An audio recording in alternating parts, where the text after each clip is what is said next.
Hello, everyone. Welcome to the show. Well, if you're living in Chilliwack, odds are many of you will recognize today's guest. He is the artistic and managing director, I think I got that right, at the Chilliwack Culture Center. Ladies and gentlemen, time to meet Michael Cade. Hello, Michael. All. Thanks for doing this. Thank you for having me, Nancy. My pleasure. So what does your job entail? Well, I like to tell people that mostly it's a desk job, that I get to sit behind this desk and pay bills and keep track of paperwork. And as you see, the binders and binders of notes that we have from everything that happens here. But, realistically, my job is to make sure that the Chilliwack Arts and Cultural Center Society, which is the not-for-profit charity that operates the Chilliwack Cultural Center on behalf of the city of Chilliwack, that we are constantly working towards fulfilling our mandate. And we have a twofold mandate. The first is the very simplest, which is to connect the community to art. And the second is the more detailed, is to provide the widest possible range of artistic experiences for the people of Chilliwack. And so, part of my job is to make sure that we're bringing in as much money as we possibly can, so that we can direct those funds towards the fulfilling of the mandate of connecting our community to the arts. And so that's often a really exciting and fun job. The last 6 months has been less so of, challenging.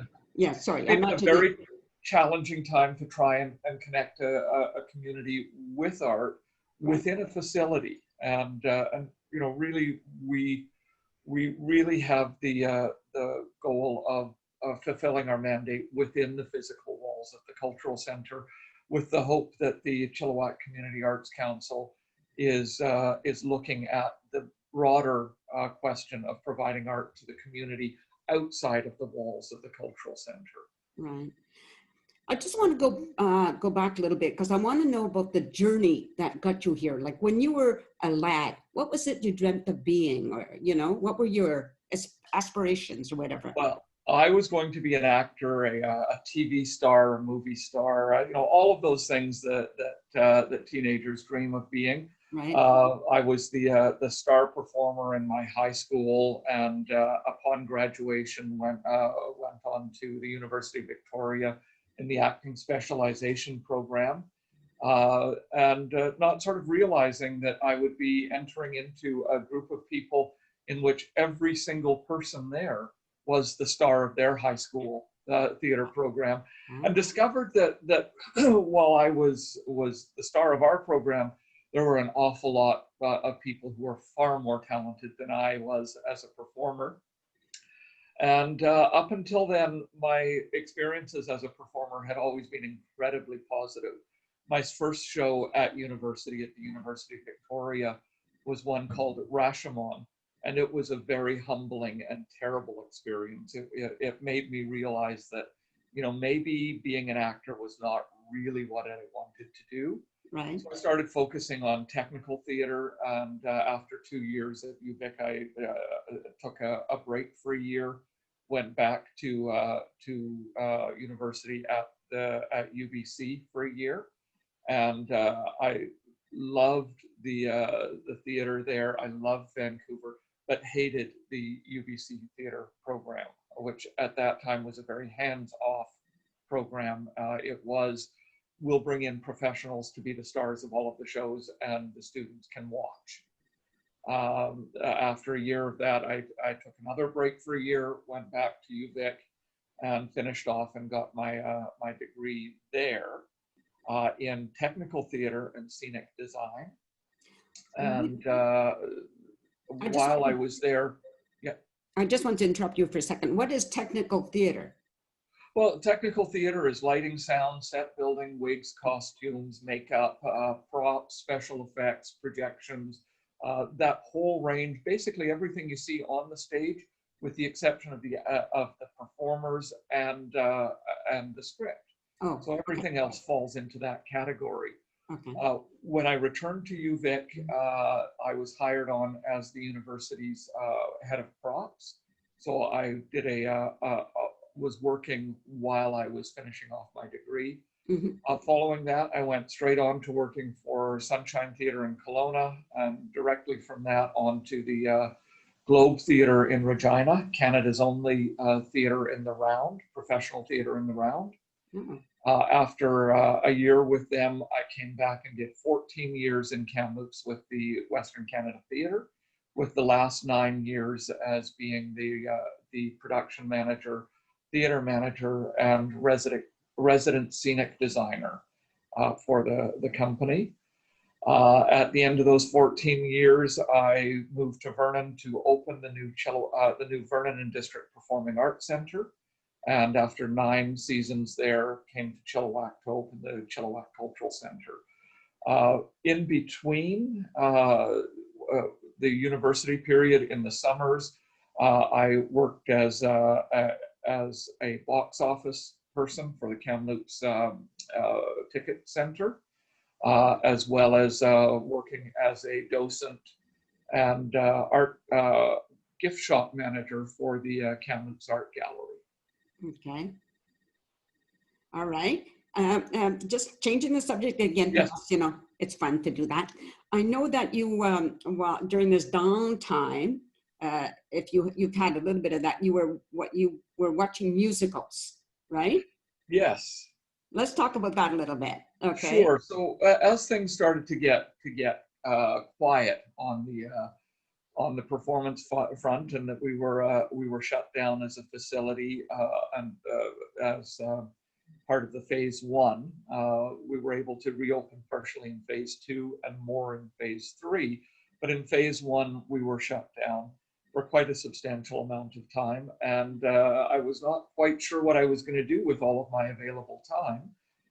So I decided to watch some musicals. So I focused specifically on musicals that I had never seen, Mm-hmm. And ended up watching the result of 100 musicals in 100 days. At the end, I combined that list with the 102 musicals that I'd either seen live or worked on in the production team. And so I'm now at about 205 musicals that I'm conversant with, Oh my goodness. having either seen live, worked on, or seen a video of the live production. So none of these were movies of a Right. musical, Right. or movies that were made into musicals, or musicals that were made into movies. This was seeing the live shows. Some of that was legitimate. Some was bootlegs that were on YouTube, but you know, if you spend some time, you can find amazing things on the internet, and a lot, just an enormous amount of full-length musicals. So did you have come away with some favorites? Well, yes, there's 4 or 5 that were sort of my ultimate favorites. Of course, Hamilton is beyond brilliant. The Kinky Boots and Billy Elliot are ones that probably everyone knows about and has heard amazing things, and I will tell you that they are every bit as good as what you're hearing. Some ones that people probably haven't heard about is the rather absolutely stunningly beautiful Broadway revival of An American in Paris. Mm-hmm. One of the most beautiful things I've ever seen on stage. Hilarious farce, She Loves Me, with Zachary Levi from the TV series Chuck, and Jane Krakowski from what is that show that she was on? Can't think of it offhand, but a well-known TV and Broadway actress. Also, you know, one of the most stunningly beautiful productions and very hard-hitting was Memphis, and one that really resonates very clearly today with the Black Lives Matters issues, and it basically looks at racial integration in the 1950s and the beginning of the populist DJ movement. Just a spectacularly brilliant show. And then, one of the silliest things that I've ever seen was a Broadway musical called Disaster, which is a musical based on the 1970s disaster films. And it's as ridiculous as those films are. It takes place at the opening of a floating casino that is capsized by the tidal wave after the earthquake, and is turned upside down, and they have to battle through the fires and the piranhas and the sharks, and it is hysterically funny. And then the last one I would recommend is It Should Have Been You, which stars Tyne Daly from Cagney and Lacey, and the brilliant woman that everybody knows her face, but not necessarily her name, myself included, so I don't know her name, but she played Fraser's agent on Fraser, and also one of the neighbors on Desperate Housewives. Right. But one of the funniest shows ever. It's not so much a farce as a straight comedy, but just brilliantly done. Those are my recommendations. You can find all of them on YouTube, and I highly recommend them as a great way to spend an evening. Now, I've recently seen Memphis, so yeah, I agree. It's so timely. It's just perfect. And it's a spectacularly well done show. Yes. I've had people tell me that they enjoyed it far more than Hamilton, which I was quite surprised by. But it's a very deep, hard-hitting, gut-wrenching show, and the music is spectacular and beautiful and energetic, and the scenography and the scenic mechanical mechanisms to change the set is truly brilliant. There was an enormous change that happened in the industry with the advent of Phantom of the Opera, which was the first cinematic musical. So prior to that, musicals were built on a pretty straight formula of scenes and curtain scenes. So you would have a scene on stage, and with a big set. At the end of that scene, the curtain would close or drop, and you'd have an intimate little scene in front of the curtain while the crew changed the set. And then the curtain would open and you'd have another big scene, curtain would close, you'd have a curtain scene. What Phantom of the Opera did was eliminate the curtain scenes and have scenes flow one from another with the audience's perspective changing. And some of that was by having scenery move across the stage while the performers, as they're supposed to be walking across, the scenery moves across. Or pieces go out as new pieces come in, but you never leave the moment of the stage. And as brilliant as Phantom is, I think Memphis is probably the show that has done that best, of seamlessly move you from scene to scene using elevators, projections, automation tracks, fly units, raising platforms, just everything you could throw at a show, technically, they did. And it was brilliant to watch because the scenery was just always in the moment. Yes. You were never, ever aware of a set change. Things just flowed. As you can see, I'm a real geek about these kind of things. I love when I see magic on stage, and all of these shows I've mentioned are really at the height of that. The point in Disaster when the entire set turns upside down is a moment that has to be seen to be believed. It's quite spectacular to see. That's so awesome. Okay, so getting close to the end of our time, what's going to be happening with the Culture Center coming up? So we opened a little bit in phase 2. So we reopened to the public from 9:30 in the morning to 2 p.m. Daily, Monday through Friday, still closed evenings and weekends. But with that, we were able to reopen the box office, the Open Clay Studio, the some of the Academy of Music spaces, and the O'Connor Group Art Gallery. With the phase 3 opening, we were able to open a little bit more. And now, starting on Monday, we'll be changing the hours by going to 5 o'clock for the box office.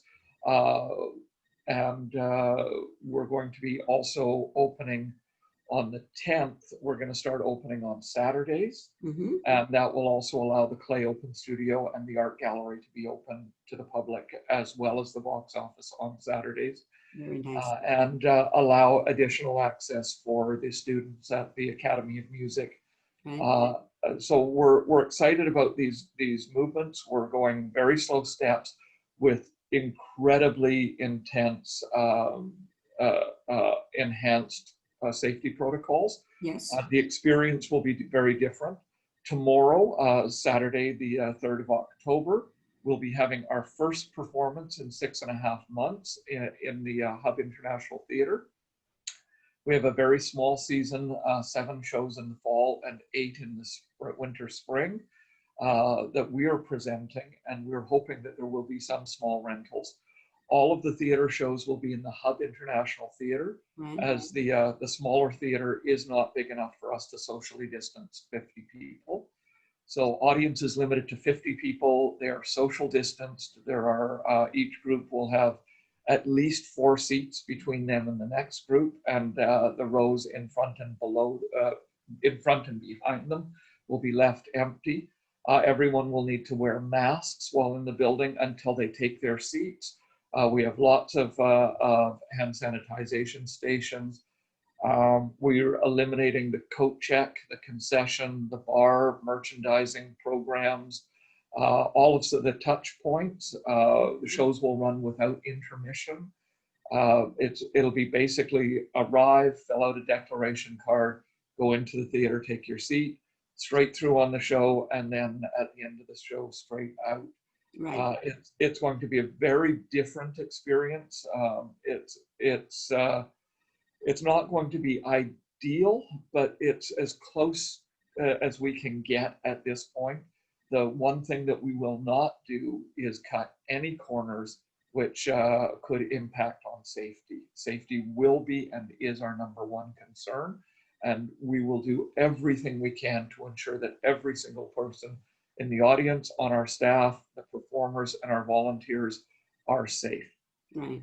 I just want to say that I'm fortunate that I can volunteer, and I've been there, so I've seen your, coming in and having to wipe your hands and with the mask and all of those things, and signing in if you're with somebody else, so there's a way to track people, and I think it's really awesome.